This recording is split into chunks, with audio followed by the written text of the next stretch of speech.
story you go into very willingly as the audience because you don't know what's real. You don't know if these stories are made up, who's tricking who or who's. Yeah. So that it's and because it's a story about stories. I love that. I love it. So I want to ask about the jinn and how you decided what sort of character the jinn is going to be, because they've often, in history, they've been benign or they've been quite evil, quite sort of puckish sometimes. But how did you decide, how to, what sort of character the jinn was going to be, what sort of influence he was going to have? I do have a question. What does one do with 3 wishes?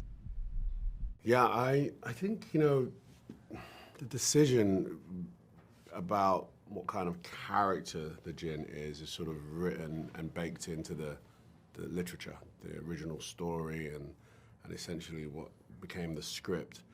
So those choices were, sort of made for me, if you like. But what was our doing was, what he looked like, what he sounded like, and George was really encouraging of not doing any sort of impersonations or any sort of form that we may have seen a jinn or genie, whatever you want to call it, before.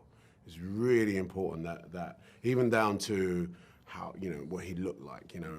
We went through a few stages of what he might look like, different noses, different ears, stuff like that. And George kept sort of going, I'm not sure. I think we should just peel it back, because what George wanted and what I guess we all sort of ended up encouraging was ourselves, this sort of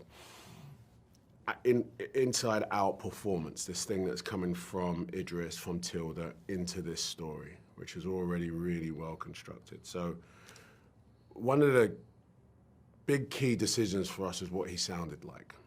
As it's 3,000 years of longing, 3,000 years of language.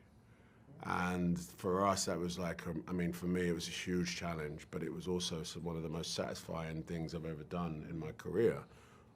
George, myself, and Tilda sort of figuring out what he sounds like and basically creating a language. Working with this wonderful woman, Susan, who's our dialect person, when we sort of just looked at the landscape of the years and the languages that were also a part of the film and figuring out what would he sound like, what would that be? And that was part of the discovery, it was super satisfying for us to sit there and start to understand a language that we actually created. Make a wish!